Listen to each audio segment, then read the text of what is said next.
ആദ്യം നേരെ ചൊവ്വയുള്ള ആഭരണം എന്നാന്നുള്ളത് പറ. എനിക്കില്ലേ അതില് നല്ല കുറവുണ്ട്.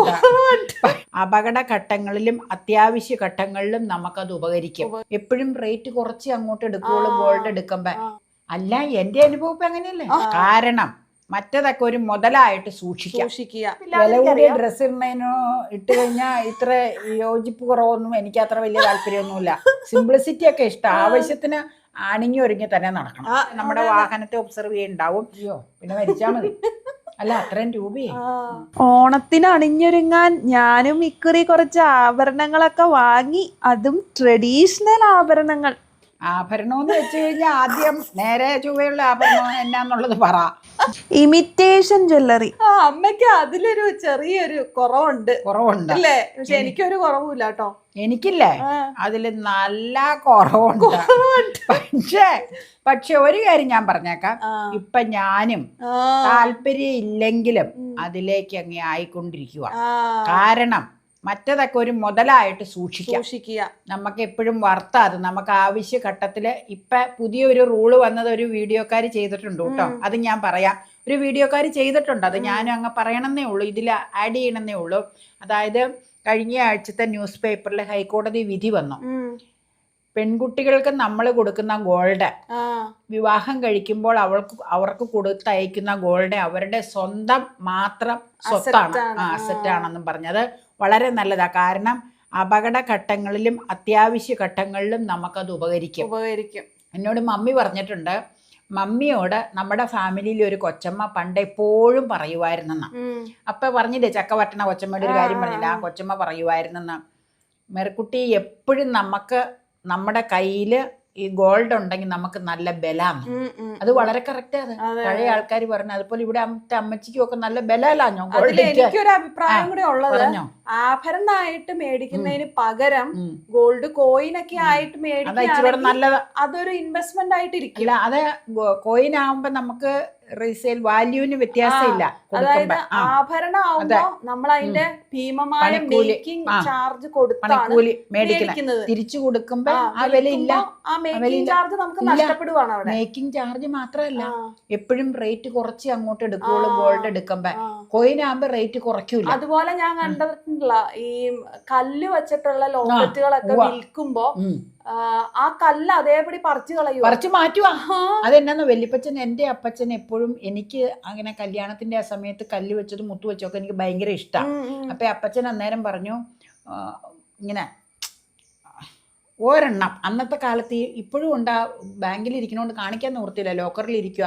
വെളുത്ത കല്ലിന്റെ കുഞ്ഞ് തിൻ ചേനയിൽ വെളുത്ത കല്ലിടണ മാല, അന്നത്തെ ട്രെൻഡാ അത്. വെളുത്ത കല്ല് ലോക്കറ്റായിട്ട്, കുഞ്ഞു ലോക്കറ്റാ. അപ്പൊ അത് ഭീമേന്ന് അന്ന് എടുത്തത്. അന്നേരം വല്യപ്പച്ചൻ അന്നേരം പല പ്രാവശ്യം ചോദിച്ചു, ഈ കല്ല് വെച്ചത് വേണോ, ഇത് പിന്നെ എന്തെങ്കിലും കാലത്ത് കൊടുക്കുമ്പോ ഒരു വിലയും കല്ലിന് കിട്ടൂല. അന്ന് നമുക്ക് അതിന് വില തോന്നില്ല, അതിലെന്താ കാര്യം എന്നൊക്കെ തോന്നും. പക്ഷെ വെളുത്ത കല്ലിന്റെ മാലയല്ല തിൻ ചെയിന, എന്നിട്ട് വെളുത്ത കല്ലിന്റെ ലോക്കറ്റ് അതില്. അത് കഴിഞ്ഞിട്ട് കമ്മലും മോതിരം ഒക്കെ ഒരു സെറ്റായിട്ട്, നെക്ലേസ് അല്ലായിരുന്നു അന്നത്തെ ട്രെൻഡ്. അങ്ങനെ എടുത്തു. പക്ഷേ ഇപ്പോഴും അതാ ലോക്കറ്റ് അതെല്ലാം സൂക്ഷിക്കുന്നുണ്ട്, ഇടിയിൽ കുറവാണെങ്കിലും. പക്ഷെ ശരിക്കും ശരിയാ, കല്ലങ്ങ് മാറ്റി വെച്ച ഒരു ഗോൾഡിന് വില കൊടുക്കുവാണെങ്കിൽ. അപ്പൊ ശരിക്കും കല്ലും മുത്തും ഇങ്ങനെ ഉപയോഗിക്കുന്നത് അത്ര ഇതല്ല എന്ന് പറഞ്ഞത് പഴയ ആൾക്കാർ പറഞ്ഞു വളരെ ശരിയാ. പക്ഷെ കാണാൻ കൗതുകം നമുക്ക് മുത്തുകളും കല്ലുകളും കോറല് ഗാർണറ്റ് ഇതൊക്കെ ആകുമ്പോ നമുക്ക് പേൾ ഇതൊക്കെ ആകുമ്പോ അതിനോടാ കമ്പ എമറാൾഡ്. പക്ഷെ പിന്നെ താല്പര്യത്തിന് കുറച്ചൊക്കെ നമ്മൾ മേടിക്കില്ലെന്ന് പറഞ്ഞാൽ നിനക്ക് പിന്നെ അത് താല്പര്യം ഇല്ലാത്തതുകൊണ്ടല്ലേ. എനിക്ക് അതൊക്കെ താല്പര്യം ഇല്ല എന്ന് പറയുന്നതിന്റെ ഒരു പ്രധാന കാരണം എന്താണെന്നറിയോ?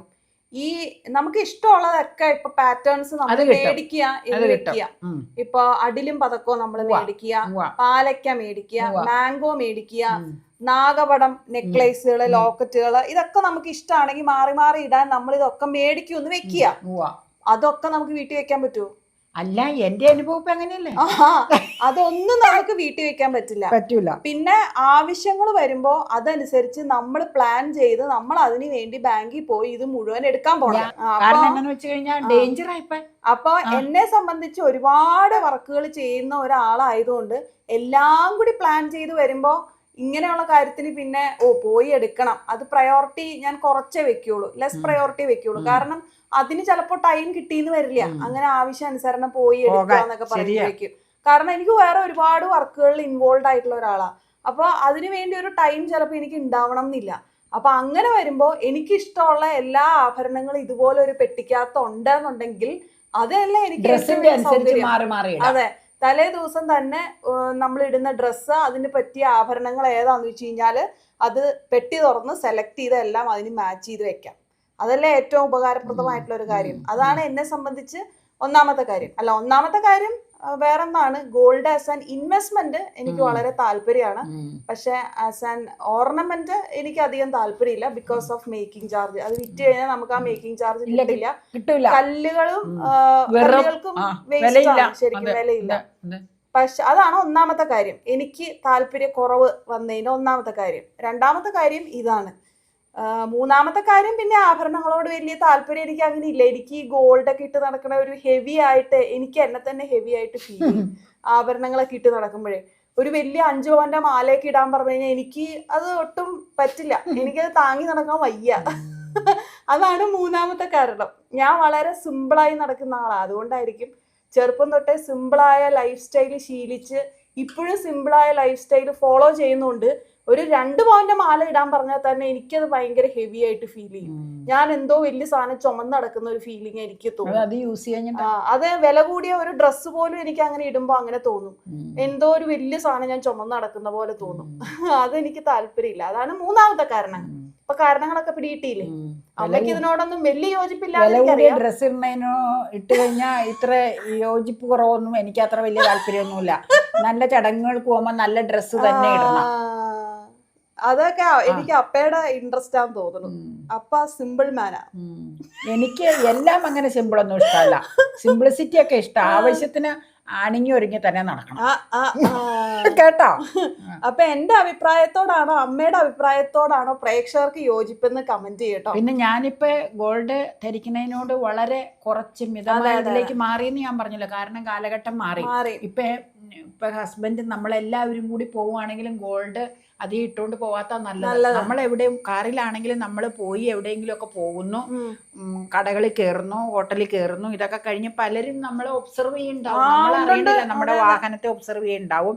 പകൽ സമയത്താണെങ്കിൽ പോലും ഇപ്പൊ ഭയങ്കര ഒരു സുരക്ഷിതത്വം ഇല്ലാത്ത കാലത്തിലേക്ക് വന്നുകൊണ്ടിരിക്കുവല്ലേ. അപ്പൊ നമ്മള് മാക്സിമം നമ്മള് സേഫ് ആയിട്ടിരിക്കാൻ ശ്രമിക്കണം. അതുകൊണ്ട് എല്ലാം ഇടുന്നതിനോട് വിരോധവും അല്ല, പേടിയാ വാസ്തവത്തിലല്ലേ. എനിക്ക് ഇഷ്ടമാണ്, പക്ഷെ പേടിയുണ്ട്. 1 പവന്റെ മാല എന്ന് പറഞ്ഞാൽ തീരെ നൂൽ ചെയിൻ പോലെ ഉള്ളൂ. പക്ഷെ 1 ലക്ഷം നമ്മൾ കയ്യിൽ കൊണ്ടു നടക്കുന്ന പോലെയാണ്. അല്ലെങ്കിൽ ഒരു 2 പവന്റെ മാല എന്ന് പറഞ്ഞാൽ ഇച്ചിരി കാണാനൊക്കെ ഉണ്ട്, പക്ഷെ 2 ലക്ഷം രൂപയിലധികം കയ്യിൽ നമ്മൾ കൊണ്ടു നടക്കുന്ന പോലെയാണ് കഴുത്തില്. അതെ. അപ്പൊ അറിയാതെ അതിന്റെ കൊളുത്തൊന്നും ഊരി നിലത്ത് വീണ് പോയിട്ട് നമ്മൾ അറിയാതെ വന്നാലോ, ആ ഒരു അവസ്ഥ ഒന്ന് ആലോചിച്ച് നോക്കിയേ. നമ്മള് 2 പവന്റെ മാല ഇട്ടോണ്ട് പോയി, നമ്മൾ പോലും അറിയാതെ എവിടെയോ അഴിഞ്ഞ് താഴെ വീണു. ആരും പൊട്ടിക്കണ്ട, അഴിഞ്ഞ് താഴെ വീണു. തിരിച്ചു വന്നു കഴിഞ്ഞപ്പോഴും അറിയണേ നമ്മൾ എന്ത് ചെയ്യും. പിന്നെ നമ്മുടെ മാനസികാവസ്ഥ എന്തായിരിക്കും. അയ്യോ, പിന്നെ മരിച്ചാ മതി. അല്ല, അത്രയും രൂപയെ